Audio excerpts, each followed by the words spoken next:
वंदो चक्रधरा कृपा गुणवरा सर्वेश्वरा चित्परा कारुण्यानटनागरा द्विकरा विघ्नादिशाहरा संबंधे जडजीव तारुण्य वरा पुता कृता हि धरा दातारा करुणा करा वर्मते द्यावे भू गुर्जरा श्री चक्रधर स्वामी की जय.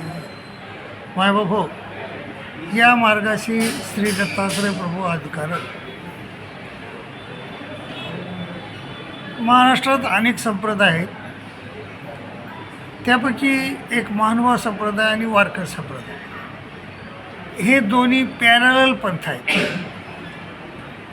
तर यांचा बी ते बी श्रीकृष्णाला मानतात, श्रीकृष्णाला दोघं बी मानतात, श्रीकृष्ण दत्तात्रय महाराजाला दोघं बी मानतात आणि गीतेला दोघं बी मानतात. पण फरक एवढा आहे की ते अद्वितीय आहेत आणि महानुभाव वारकरी संप्रदाय अद्वितीय आहे आणि महानुभाव संप्रदाय द्वितीय आहे. फरक एवढा आहे. आणि जसे श्री दत्तात्रय प्रभू महाराज हे महानुभाव संप्रदायाचे अधिकारण आहेत, तसे वारकरी संप्रदायाचे अधिकारण शंकर महादेव आहेत. कारण संत ज्ञानेश्वर म्हणतात की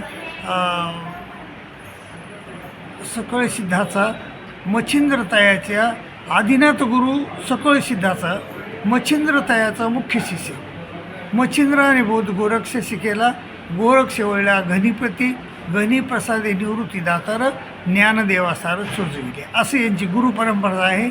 आणि जे आदिनाथ म्हणजे शंकर महादेव हे त्यांचा म्हणजे आद्य गुरु आहे. आपला महानुभाव संप्रदायाचा आद्य गुरु श्री दत्तात्रय प्रभू महाराज आहेत. तर ते कसे आहेत हे सांगतो बायबापो. तर फलटणमध्ये श्री चक्रपाणी महाराजांना अवतार धारण केला आणि ते एका पोह्यासोबत द्वारकेला माहूरला आले.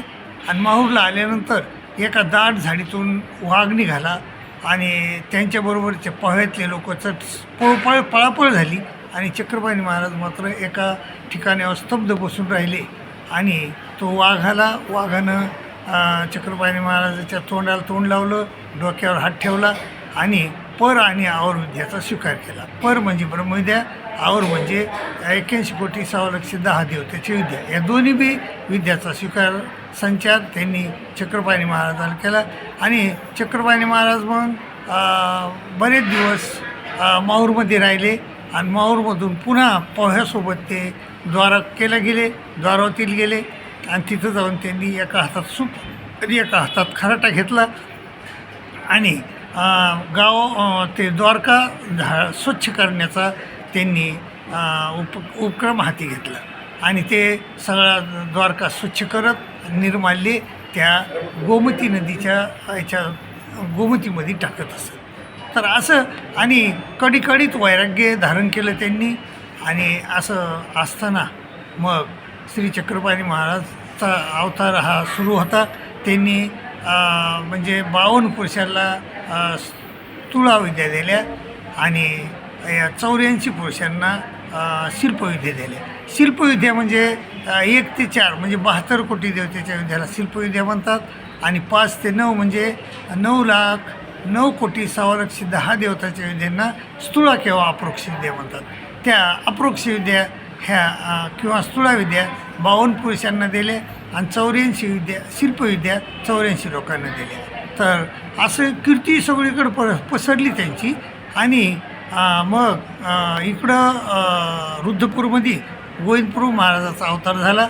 आणि गोविंदप्रभू महाराजाचा अवतार झाल्यानंतर गोविंदप्रभू महाराजानं तिथं कार्य सुरू केलं रुद्रपुरात. आणि तिथून मग ते रुद्रपूरहून चालत ते द्वारकेला आले. द्वारकेला आल्यानंतर चक्रपाणी महाराजाची त्यांची भेट झाली आणि चक्रपाणी महाराजाकडून त्यांनी पर आणि आवर विद्याचा स्वीकार केला. आणि पर आवर आच्छादली आणि पर प्रगट केली म्हणून ते आवर आच्छादनीचा परदृश्य अवतार होते. नंतर असे गोविंदप्रभू महाराज काही दिवस तिथं राहिले आणि परत रुद्रपूरला गेले आणि तिथं कार्य करू लागले. आणि इकडं मग काय झालं, ह्या चक्रपाणी महाराजाची कीर्ती सगळीकडे पसरली आणि पसरल्यानंतर एक कामाख्या नावाची वेश्या आली आणि तिनं श्री चक्रपाणी महाराजांना शरीर सुखाची मागणी केली. ते म्हणले आम्ही ब्रह्मचारी आहोत, आम्ही कडकडीत ब्रह्मचारी आमचं, आम्ही दत्तात्रय महाराजाचे अनुग्रहीत आहोत, आम्ही तसं तुम्हाला ते सुख देऊ शकत नाही. आणि पण ती हठयोगिनी होती, त्यांच्या मागत लागली. मग चक्रपाणी महाराज एका मंदिरात जाऊन बसले, पण ती मंदिरातही गेली आणि एक पाय बाहेर एक पाय आत त्या दरवाजाच्या. तर चक्रपाणी महाराज म्हणले की तुम्ही जर आत याल तर तुम्हाला श्री दत्तात्रय प्रभू महाराजाचे आण. ती बाई तशी तिथं 7 अहोरात्र न खाता न पिता म्हणजे कोणत्याही याला न जाता ती तिथं 7 रोज अहोरात्र तशीच उभी राहिली. चक्रपाणी महाराजांनी पाहिलं आणि त्यांनी ठरवलं की हे आता हठयोगिनी हे ऐकणार नाही आणि म्हणून त्यांनी आपलं शरीर पूर त्यागलं आणि तिकडं कुठं भडोसमध्ये विशालदेव नावाचा प्रधान, त्यांचा मुलगा हरिपाळदेव हा मृत झालेला होता, त्याला स्मशानात आणलं होतं. आता अग्निडाग देणार एवढ्यात लोक म्हणले की बाबा त्यांचं शेवटचं पुत्र मग बघा. आणि मग चांगले ते विशाळदेव पुत्र मग बघायला गेले त्यांचं. तर त्यांना श्री हरिपाळदेव हे जिवंत झालेले त्याला दिसले आणि ते म्हणले की पुत्र जे आला.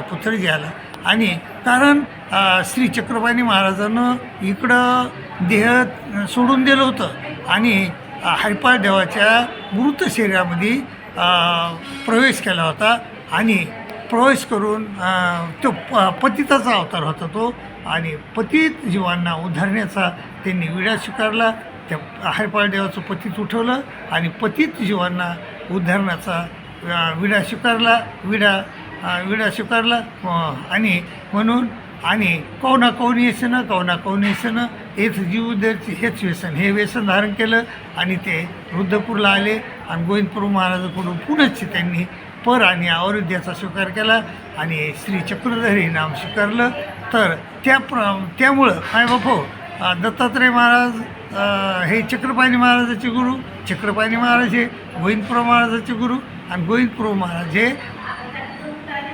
महाराज हे श्री चक्रधर स्वामी महाराजाचे गुरु आणि चक्रधर स्वामी महाराज हे नागदेवाचार्याचे गुरु आणि नागदेवाचार्य आपल्या सगळ्याचे गुरु. अशी ही दत्तात्रय महाराज आपले आदिकारण आहेत. त्यामुळे तर आरतीत म्हणलं आहे परमार्गाशी आद्य गुरु जो तू श्री दत्तात्रया जय जय अवधूत पूर्व आहे. असं श्री दत्तात्रय महाराज मायबाबा हे आपले आद्यकारण आहे, आद्यकारण आहे आपल्या पंथाला. आणि म्हणून मी तुम्हाला हे आज सांगण्याचा म्हणजे 9 वर्षाच्या निमित्तानं प्रयत्न केलेला आहे. आपल्याला हा आवडेल असे मी अपेक्षा करतो आणि तुमची रजा घेतो. दंडोत प्रणाम.